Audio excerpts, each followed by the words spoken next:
Complicaciones. Las complicaciones en los pacientes diabéticos se clasifican en dos: agudas y crónicas.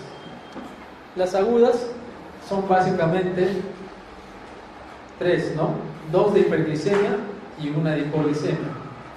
Las hiperglicemias son la cetoacidosis diabética, el estado hiperosmolar no cetósico y la hipoglicemia. ¿Cómo yo digo que un paciente diabético tiene hipoglicemia? Cuando la glucosa es menos de 70 miligramos por decilitro en el paciente diabético. En el paciente no diabético es cuando es menos de 50 miligramos por decilitro. Y hay hipoglicemias que hay síntomas, ¿no? Y hay hipoglicemias que no tienen síntomas. ¿Cuáles son los síntomas de hipoglicemia? Adrenérgicos y glucodependientes, ¿no?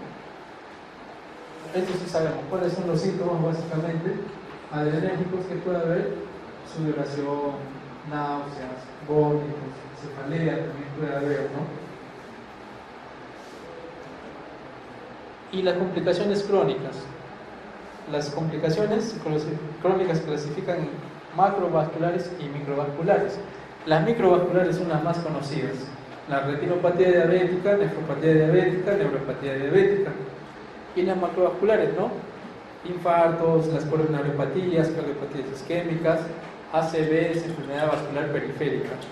Y las misceláneas, el famoso pie diabético, ¿no? Estas cosas lo vamos a ir desarrollando básicamente con las preguntas. Esto. Cuando hablamos de resistencia a la insulina, se refiere a hígado, tejido adiposo y músculo. Y acá esto es lo que nos esquematiza, ¿no? El páncreas. Reducción de la producción de insulina.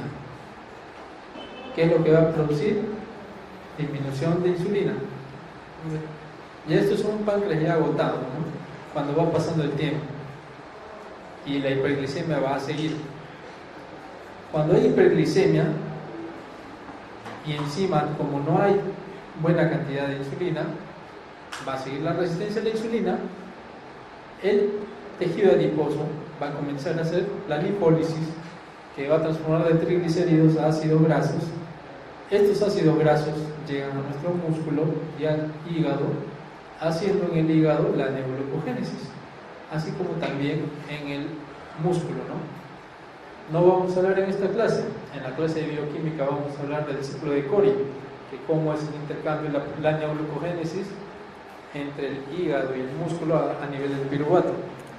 Pero esto es para esquematizar básicamente lo que es la resistencia a la insulina y cómo se va a dar la cetogénesis, ¿no?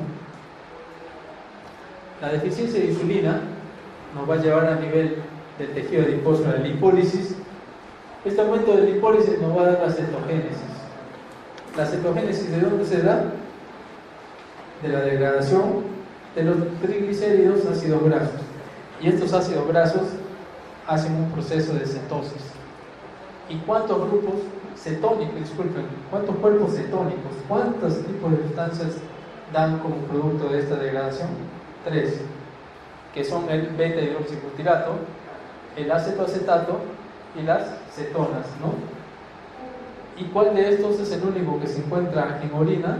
Las cetonas, por eso hay la cetonuria. ¿Cuál es el más característico? El beta-hidroxibutirato. Pregunta de examen. Y así nos va a llevar, si llega este paciente ya a un grado extremo, cetoacidosis pura. En cambio, la hiperglicemia nos va a dar una diuresis osmótica, ya hemos dicho. ¿Cuánto es el umbral renal de glucosa? 180. Por eso es que dentro de las metas, el control, ¿cuánto debe ser la glucosa en el resto del día? Postprandial, menos de 180, justamente por eso. Esta diuresis osmótica nos va a dar deshidratación, y la deshidratación nos va a dar osmolaridad y nos va a dar un estado hiperosmolar puro. Sin embargo, ¿cuántas veces hemos seguido hablando de los estados mixtos, ¿no? Hay pacientes, y es lo común, van a venir con cetoacidosis y un estado hiperosmolar. Se confunden, ¿no? Generalmente esto es algo más académico. o cetoacidosis pura o esteroide hiperosmolar. Hay, sí hay, pero que se puede presentar los dos o componentes de ambos también. Criterios diagnósticos. Cuando hablamos en complicaciones agudas, hablamos de criterios diagnósticos y criterios de resolución. Vamos a comenzar a hablar del estado hiperosmolar. Y tenemos las variables: glucosa, pH, bicarbonato, osmolaridad, anión GAP, cositas, ¿no? Pero básicamente glucosa. Según el doctor Kitapchi, que es el que más ha hecho el estudio sobre las complicaciones agudas, para un estado hiperosmolar requiere más de 600 miligramos por decilitro. ¿Siempre es así? No. El pH generalmente es más de 7.3, generalmente. El bicarbonato generalmente es más de 15. Cetonuria no hay, ¿no? Generalmente. El estado de conciencia viene, pues, ¿no? Va a haber una hipernatremia, el paciente va a venir soporoso. En cambio, la cetoacidosis diabética se clasifica en leve, moderada y severa, pero para hacer el diagnóstico nos basta hacer el diagnóstico de una cetoacidosis leve. Y para eso la glucosa no nos pide que sea más de 600, nos pide que sea más de 250. El pH nos pide que sea menos de 7.3, el bicarbonato que sea menos de 18, algunos dicen menos de 15, pero menos de 18 ya. Y es necesario que sea menos de 18, a veces no. Valor normal de bicarbonato en sangre, ¿cuánto es? 24 más menos 2. Acá sí vamos a ver lo que es la cetonuria con una tira reactiva, anión GAP elevado, y la osmolaridad es variable. Datos de laboratorio. Siempre nuestro AGA, eso lo van a ver más en lo que es nefrología, trastornos hidroelectrolíticos y ácido base, pero vamos a ir adelantándonos hoy. Bicarbonatos 24 más menos 2, pH algunos van a encontrar 7.35, 7.45, el anión GAP es 8 menos a 12, y la osmolaridad plasmática. ¿Cuál es la fórmula para calcular la osmolaridad plasmática? 2 veces el sodio más la glucosa entre 18. Si tengo 18 milimoles, disculpen, 10 milimoles de glucosa, ¿a cuántos miligramos por decilitro de glucosa equivale? Lo multiplico por 18, ¿no? 180. 10 milimoles de glucosa por litro por 18 equivale a 180 miligramos por decilitro de glucosa. Siempre, esta diapositiva no la cambio desde hace un tiempo porque hasta ahora sigue vigente eso, ¿no? Que es el manejo de crisis hiperglicémicas según la ADA.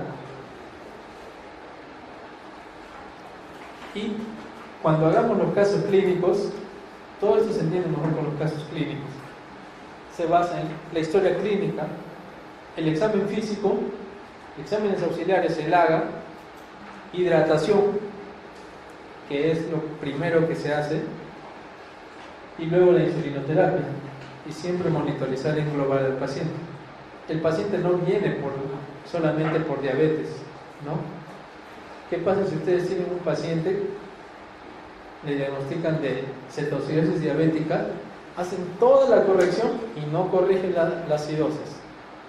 Ustedes dicen, no, mi insulina está mal, está vencida, no tengo que ponerle más agua, ¿no?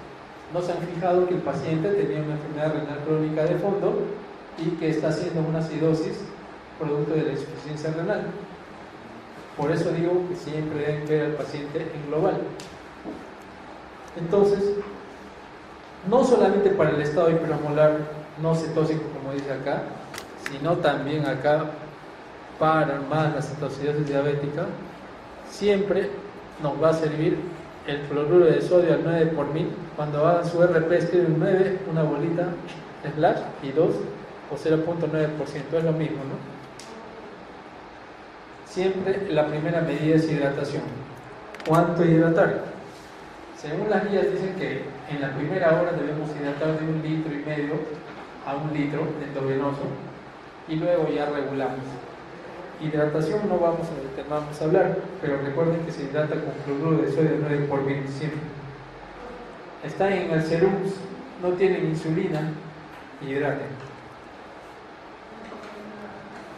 ¿Qué hace la insulina con el potasio?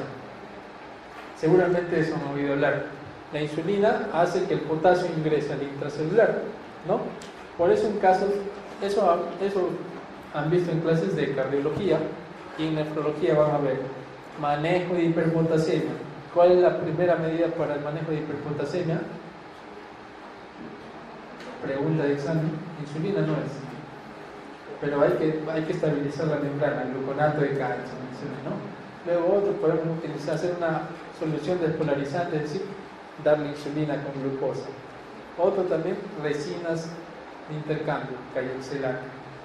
Y así, ¿no? Vamos bien.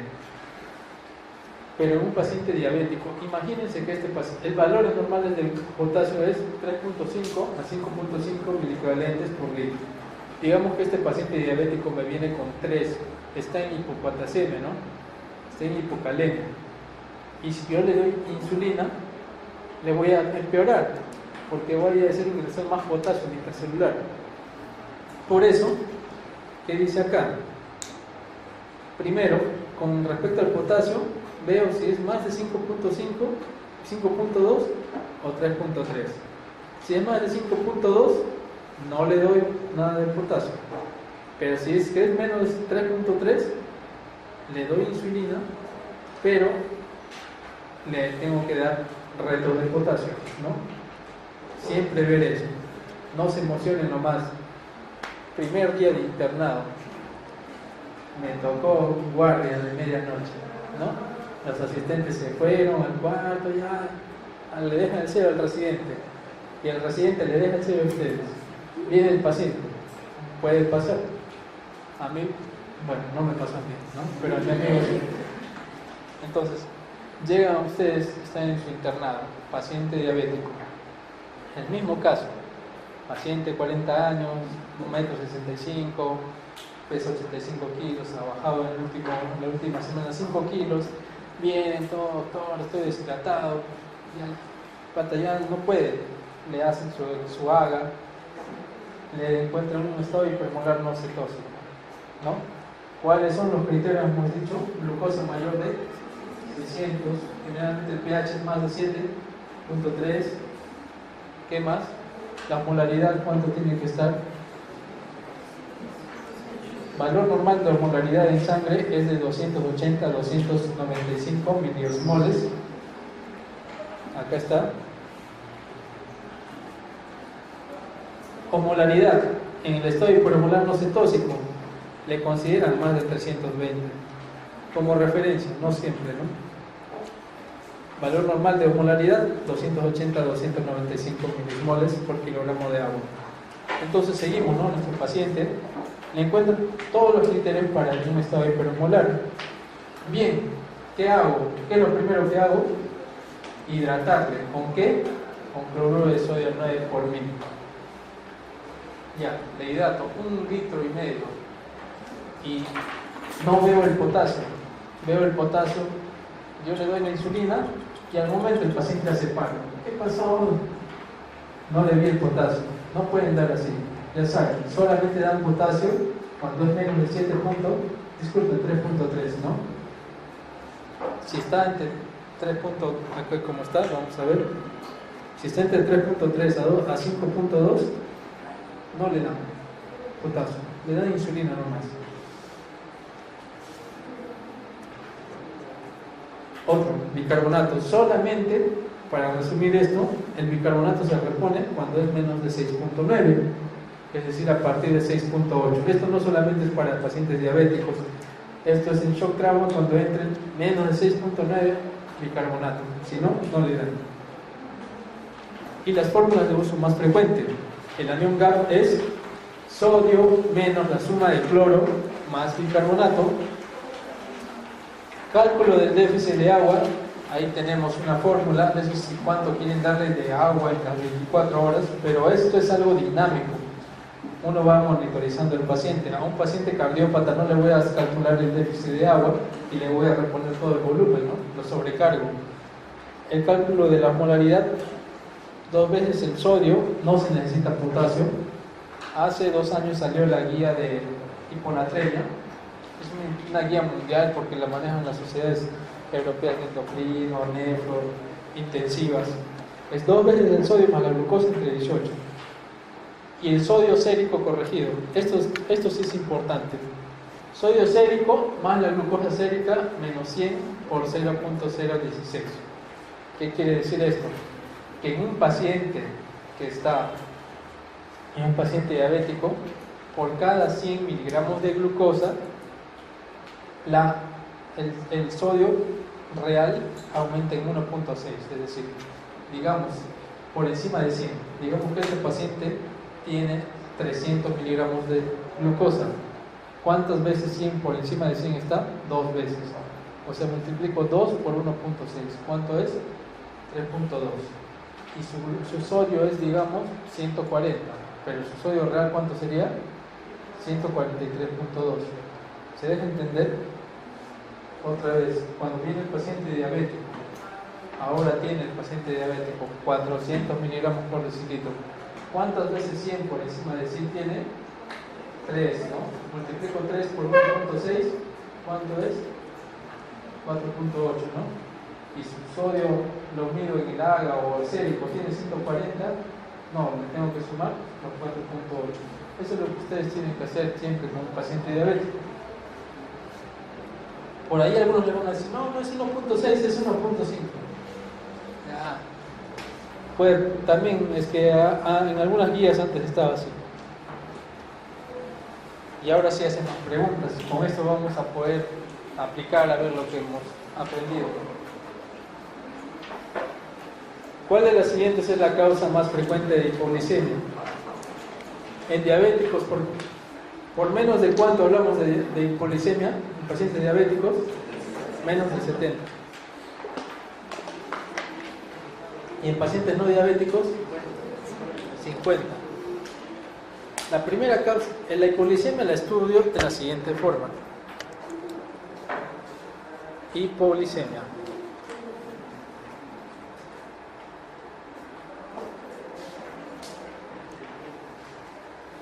¿Han oído hablar de la triada de Whipple? ¿Cuál es?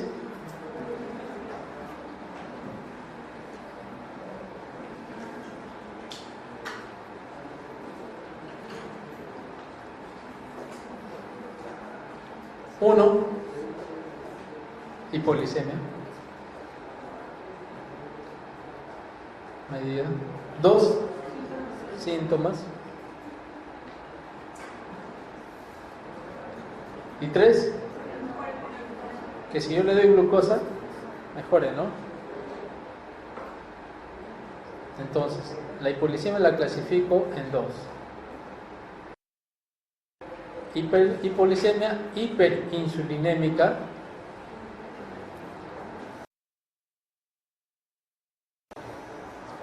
Insulinémica.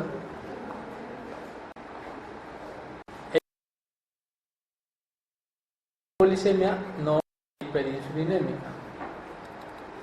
¿Por qué? Porque hemos dicho que la insulina lo que hace es meter la glucosa. Entonces, dentro de las las hipoglicemias hiperinsulinémicas, tenemos a la cabeza la primera razón, que son los tumores neuroendocrinos. Y de los tumores neuroendocrinos tenemos al insulinoma. Y dentro de las hipoglicemias no hiperinsulinémicas, es decir, que me da hipoglicemia porque no hay exceso de insulina, sino por otra cosa, tenemos acá al alcoholismo, no lo mires, ¿no? Insulinoma, que es la primera causa de hipoglicemia hiperinsulinémica, que son los tumores neuroendocrinos, y el insulinoma. Cirrosis también es causa de hipoglicemia, pero no. Sepsis. Con la sepsis podemos tener dos cosas: hipoglicemia e hiperglicemia. ¿Por qué? Porque en la sepsis hay curvas. En una primera fase, como está en un estado de estrés, va a haber hiperglicemia. Pero si este paciente séptico ya está mal, recontra mal, me puede ser hipoglicemia. Saben que ahora hay nuevas definiciones de sepsis, ¿no? Ya no se dice sepsis grave, ¿no? Desapareció, se dice sepsis nomás. Y esto que no es, ¿no? También pueden encontrar en preguntas de examen como iatrogenia, o sea, primera causa más frecuente de hipoglicemia, iatrogenia, que en realidad es alcoholismo. Los casos clínicos. Casi todas las preguntas son de los últimos años y como van a poder ver, dentro de las complicaciones, las más preguntadas son las complicaciones agudas. Entonces, varón de 46 años, de emergencia, en mal estado general, polipneico, obnubilado, mucosa oral seca, glicemia de 969 miligramos por decilitro. Eso ya nos está catalogando tanto para estado hipermolar como para cetoacidosis. pH de 7.2, eso va más para cetoacidosis o estado hipermolar. Cetoacidosis. Bicarbonato, acá quiere decir HCO3, de 12, ese es criterio para estado hipermolar o cetoacidosis. Cetoacidosis. Para cetoacidosis tiene que ser por menos de ¿cuánto? Algunos dicen menos de 18, otros menos de 15. PCO2 de 22, valor normal ¿cuánto es? 40 más menos 4, ¿no? 36 a 44. Si este paciente está haciendo esto, que es el famoso signo de Kussmaul, una respiración polígnea entrecortada, ¿qué está haciendo? Eliminando más CO2, está barriendo con el CO2 y cetonuria. Hasta ahí tenemos un caso de cetoacidosis. Y el sodio sérico, ¿cuánto hemos dicho que es el valor? No hemos dicho. El valor normal de sodio es 135 a 145 miliequivalentes por litro. Ese es su sodio sérico. ¿Cuánto sería su sodio sérico real? ¿Por cuántos miligramos por encima de 100 está? 869, ¿no? Eso sería más o menos unas 8 veces, ¿no? Multiplíquenle por 1.6, o sea, está el paciente en hipernatremia, ¿no? Hasta ahí tenemos un cuadro de cetoacidosis. ¿Qué debemos hacer? ¿Qué debemos hacer primero en cetoacidosis o un estado hipermolar? Hidratarlo, ¿no? Bueno, acá está chévere. Hidratación. Insulina. No debo hacer eso primero, ¿no? Suelo fisiológico. Claro, lo estoy hidratando. ¿Está bien? Hidratación. ¿Cuánto generalmente lo hidrato? Litro y medio en la primera hora, ¿no? Después hago lo siguiente. ¿Qué debo hacer después de eso? Insulina. ¿Cómo doy la insulina? Un primer bol. ¿Cuánto? 0.1 por kilogramo de peso. Si el paciente pesa 70 kilogramos, le doy 7 unidades de insulina cristalina en bolo y luego le mantengo con la infusión. Entonces, hidratación con suero hipotónico, bicarbonato. ¿Cuánto tiene que ser el bicarbonato para reponerle? ¿Menos de cuánto? 6.9. ¿Cuánto está el bicarbonato? 12. ¿Le repongo o no le repongo? Disculpen, el pH me equivoqué. pH debe ser menos de 6.9 para reponer. O sea, no le tengo que reponer todavía. Endovenoso, nada. Hidratación con agua destilada, no, es con cloruro de sodio 9 por mil.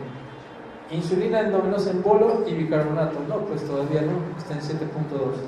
Suero fisiológico, sí. Bicarbonato, no. E infusión de insulina, sí. Hidratación enérgica con suero fisiológico, insulina en bolo e infusión. Esa es la respuesta, ¿no?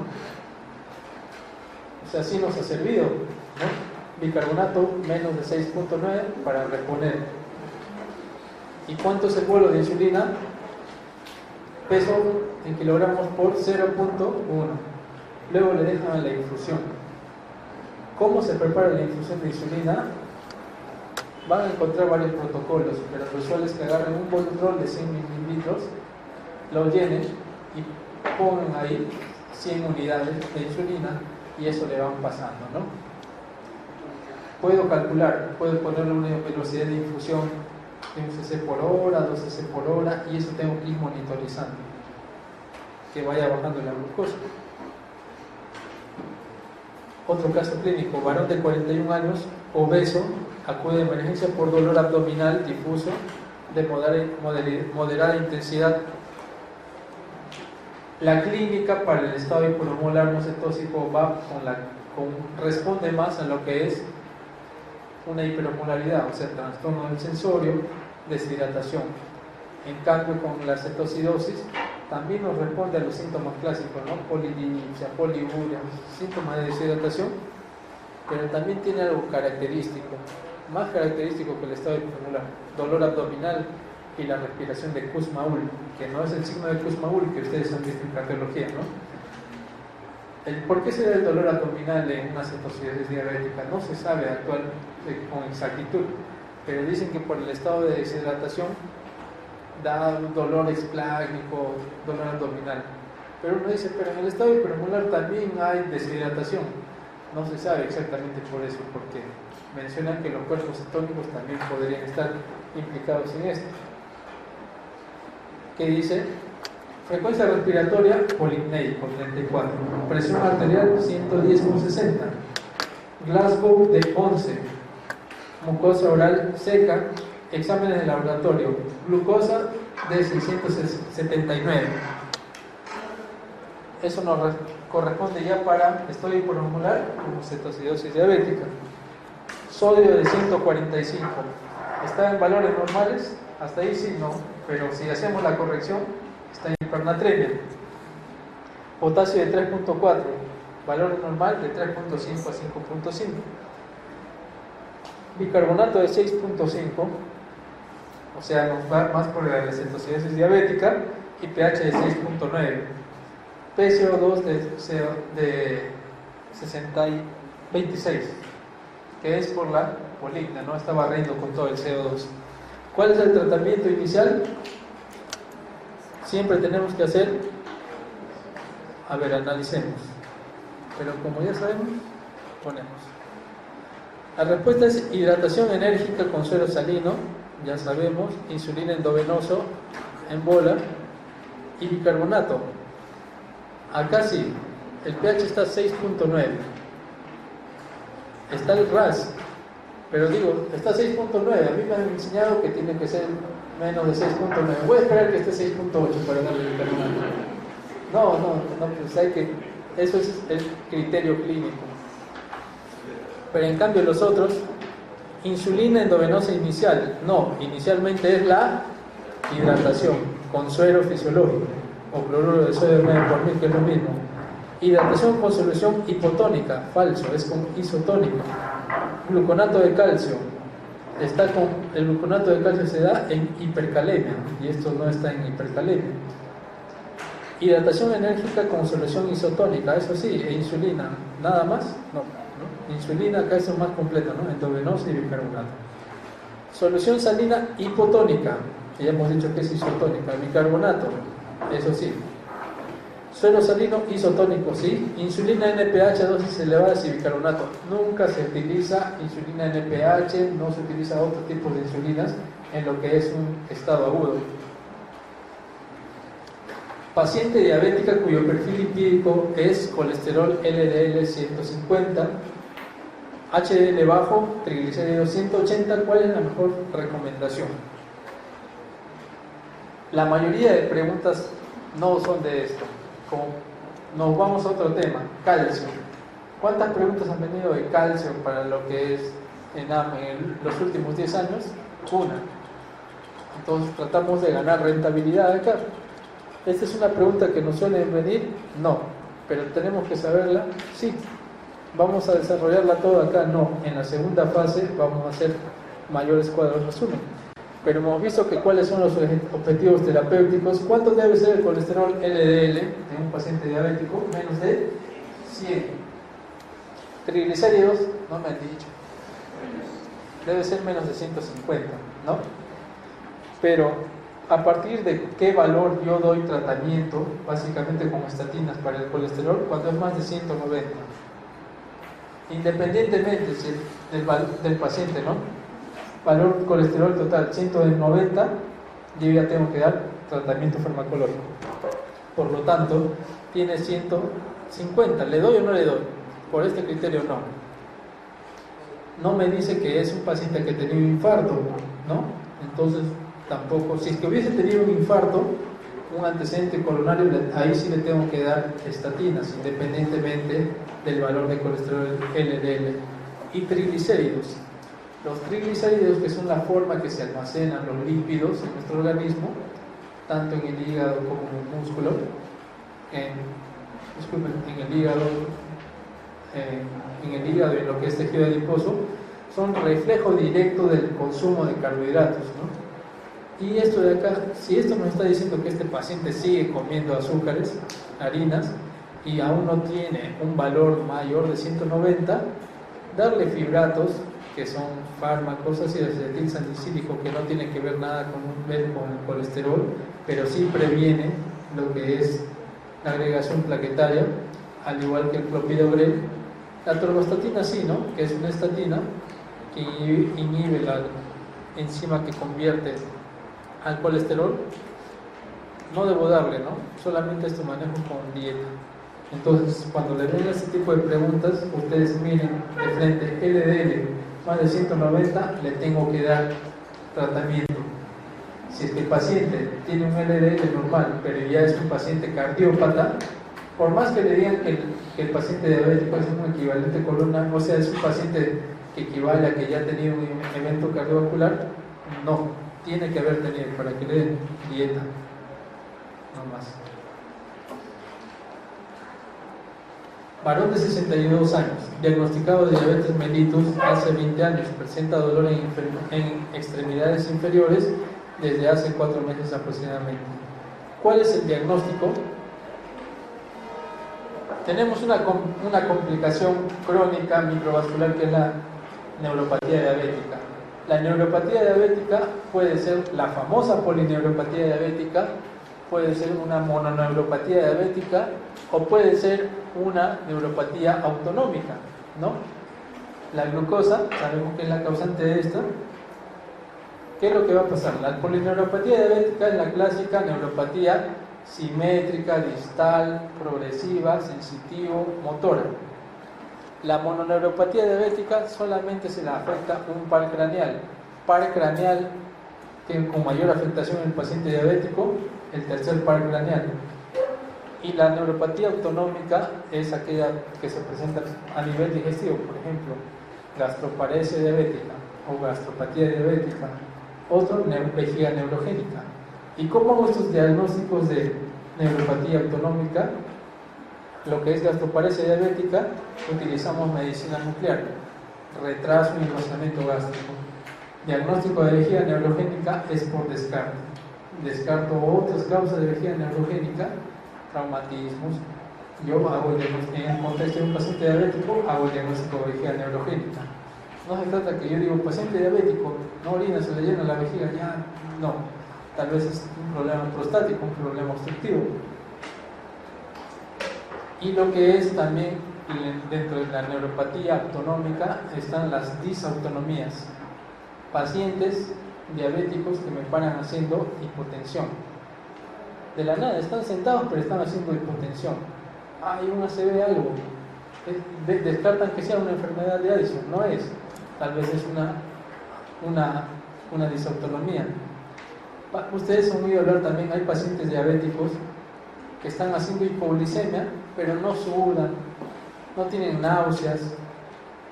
Eso corresponde a síntomas adrenérgicos, ¿no? Puede ser que el paciente diabético tenga una neuropatía autonómica y como hay daño del sistema nervioso simpático y parasimpático, no me va a hacer esa sintomatología. En cambio, ¿cuál es la causa más común acá? Es la neuropatía diabética. Pero si nos hubiesen dado el dato, el paciente desde hace 4 años viene teniendo dolor en las pantorrillas al caminar, eso más corresponde a un caso de claudicación intermitente. La claudicación intermitente tiene la fisiopatología similar a un infarto agudo de miocardio. ¿Por qué se debe el infarto?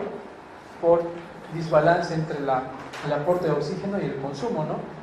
Igual, ¿no? Por eso el paciente diabético tiene angina.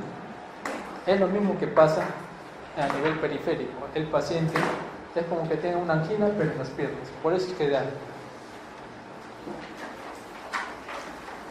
Mujer diabética de 42 años es llevada a emergencia por presentar un cuadro de sopor, glucosa en sangre de 350 miligramos por decilitro. ¿Cuál de los siguientes hallazgos confirma el diagnóstico de cetoacidosis? Por clínica sería dolor abdominal, respiración de Kussmaul y cetonuria, ¿no?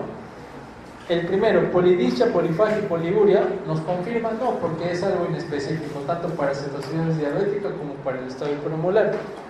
Sudoración, enfriamiento generalizado y trastorno es algo muy general. La sudoración puede en cualquier persona que esté activado el sistema adrenérgico, ¿no? Deshidratación severa, hipermolaridad y convulsiones. Hipermolaridad va más con el estado hipermolar, pero el paciente cetoacidótico puede que tenga hipermolaridad también, ¿no? Digamos que sea un caso mixto. Fiebre, decaimiento y malestar general es muy general, ¿no? La mejor prueba para inferir la actividad del control de diabetes mellitus es la hemoglobina glicada. Y este dato es así. Si es que algún especialista les hace la pregunta, ¿cuál es la mejor prueba para diagnosticar diabetes mellitus? Son dos: glucosa en ayunas y el test de tolerancia. Pero la mejor prueba para hacer el control es la hemoglobina glicada. Es una pregunta que se ha salteado. Esto lo vamos a hacer después. Un paciente de 38 años, igual de enfermedad. ¿Cuál es la definición de intolerancia glucídica o tolerancia a la glucosa alterada? Se utiliza para el test de tolerancia a la glucosa, que es cuando está entre 140 y 199, ¿no? Anciana de 70 años, sin antecedentes de diabetes mellitus, es llevada a emergencia por presentar estado mental alterado. Cuadro de deshidratación severa. El familiar solo informa que días antes presentó polidipsia, poliuria. El diagnóstico planteado sería coma hiperomolar no cetósico. Bueno, en primer lugar, el término de coma, y es una pregunta del año 2010. Miren, el coma hiperomolar solamente se presenta en el 10% de los pacientes admitidos en emergencia. O sea, de todos los casos del estado hipermolar, solamente el 10% llega al coma. Así que el término de coma, para un paciente que está lúcido, no va. Pero es lo más probable, ¿no? Porque nos dice deshidratación, polidipsia, poliuria, ¿no? Si nos aumentaría dolor abdominal, respiración de Kussmaul, cetoacidosis diabética, que se puede presentar en un paciente de 70 años también. Una combinación. Si hay preguntas, háganlo nomás con toda confianza. En el tratamiento de la diabetes mellitus tipo 2 con metformina se espera encontrar asociación frecuente con acidosis láctica. Es la complicación más grave, pero no es frecuente. Incremento de la absorción de glucosa intestinal, sí hace eso también la metformina, pero no es lo que hace más preponderantemente. Liberación de insulina a partir del páncreas, no hace eso. Mejora de las condiciones clínicas del paciente con nefropatía, tampoco. Hemos dicho que el metabolismo es renal. Cuando se está menos de 60, ¿qué hacemos? Disminuimos la dosis en la mitad. Y cuando es menos de 30, se suspende. Producción hepática de glucosa al inhibir la gluconeogénesis. Sí, eso es lo que mejora, ¿no? ¿Y cuál mejora la sensibilidad periférica? Las glitazonas, ¿no? Tiroides.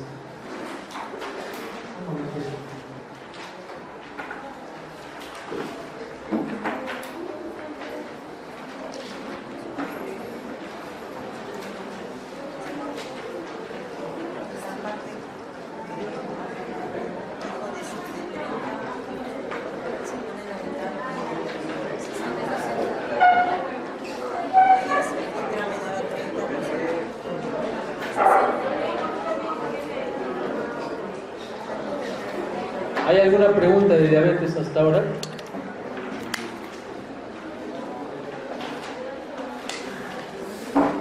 Como ven, las preguntas de los últimos años han sido más de complicaciones agudas, ¿no? Y de lo más frecuente. No les han preguntado ni videos de T4 o agonistas GLP-1, esas cosas, no. Eso es para que se entienda mejor. El segundo tema, el más preguntado, es tiroides.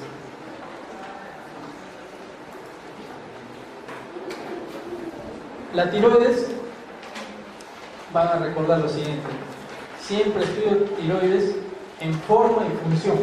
Esas dos cosas nomás, forma y función. Y ahora viene el tema de los ejes centrales. Tenemos el hipotálamo, que es parte del diencéfalo.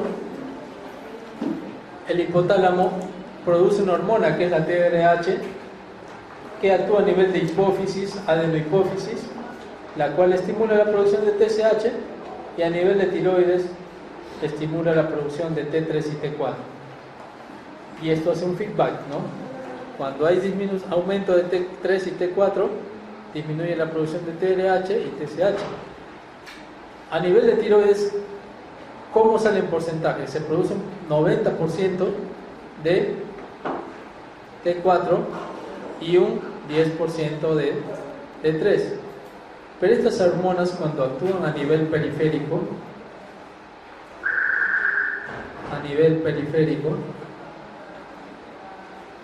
sabemos que las hormonas tiroideas actúan a nivel de toda la economía mediante unas enzimas que se llaman las desiodinasas.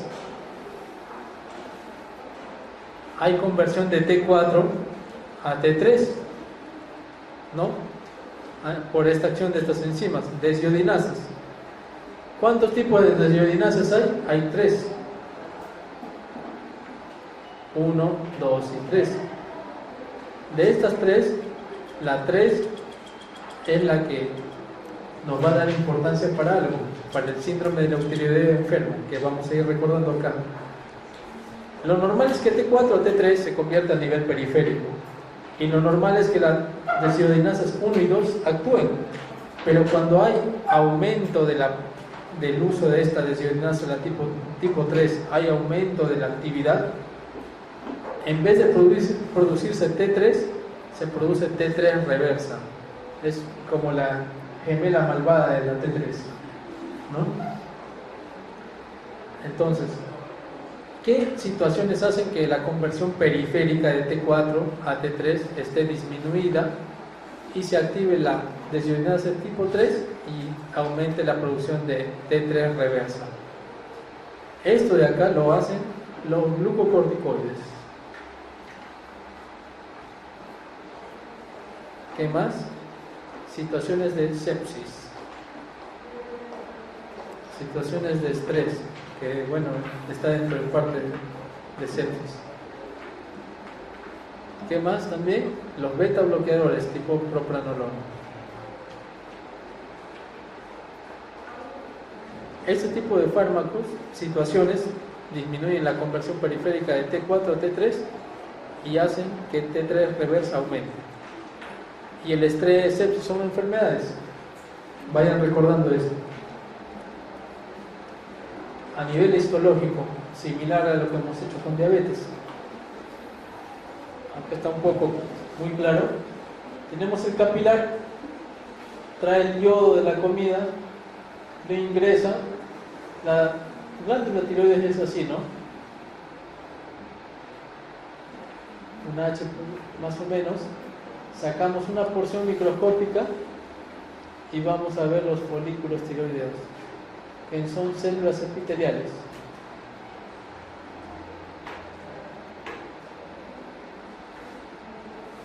O sea, cada uno de estos es un tiroidocito, ¿no? Una célula folicular, que todo esto es el folículo tiroideo. Adentro está un coloide proteico, y acá tenemos cada uno de estos tiroidocitos. Es este. Ingresa el yodo al tiroidocito o célula folicular, y esto ingresa en su zona central, que es el coloide, y se une a una proteína llamada tiroglobulina.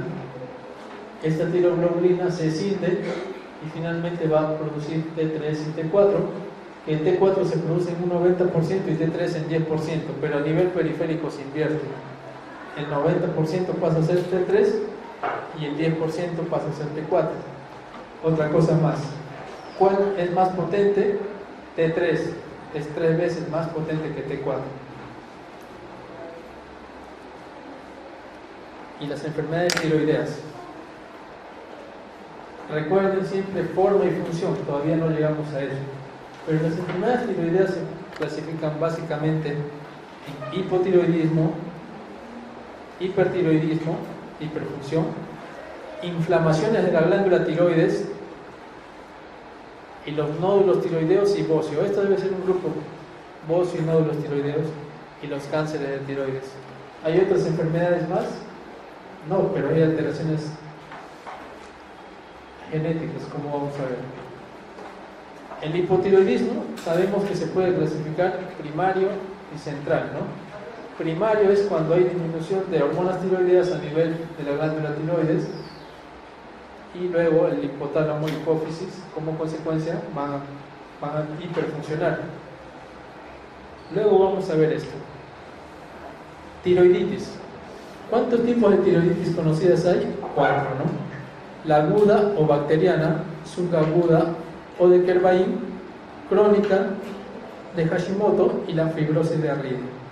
Algunas características de cada una de ellas: paciente que tiene un proceso de vías respiratorias superiores y otorrinas y al tiempo empieza a presentar dolor de cuello y si es que hay una inflamación, el tejido se rompe, ¿no?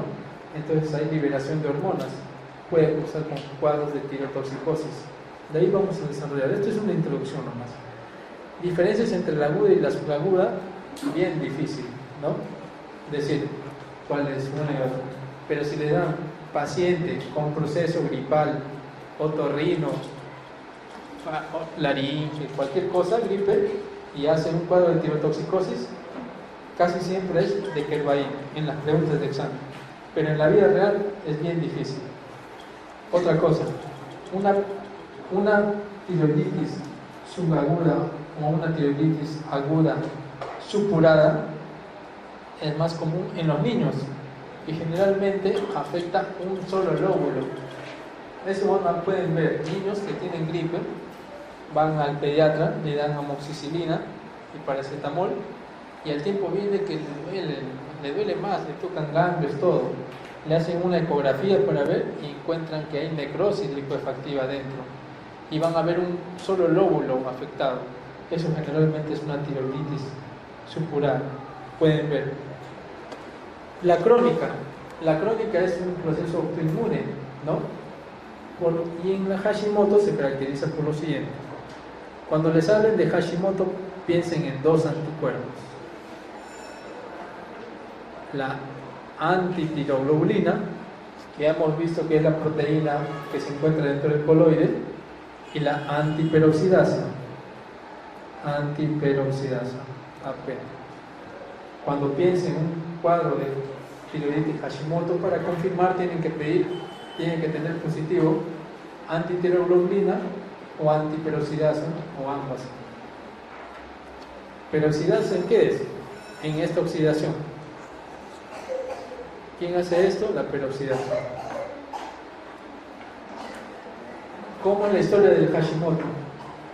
El Hashimoto generalmente es una inflamación autoinmune por estos anticuerpos, y como hay inflamación va a haber liberación de hormonas tiroideas, es decir, va a ser periodos de tirotoxicosis. No se preocupen, de ahí vamos a hablar qué diferencias de tirotoxicosis y hipertiroidismo. En Hashimoto va a haber esto: periodo de tirotoxicosis, caídas, periodo de tirotoxicosis, caídas, y va a haber un momento que tanto es inflamado la glándula que ya dice, ya no quiero, ¿no? Entonces va a ser un periodo de hipotiroidismo sostenido. Paciente, generalmente mujer, generalmente cuarta década de la vida, que hace periodos de tirotoxicosis, inflamación de la glándula, no sé, me duele algo, y que un momento u otro ya no está así, sino hace hipotiroidismo sostenido, pedir antitiroglobulina y antiperoxidasa, confirmamos Hashimoto. Estos periodos se llaman hashitoxicosis. Hashitoxicosis. Esta fase.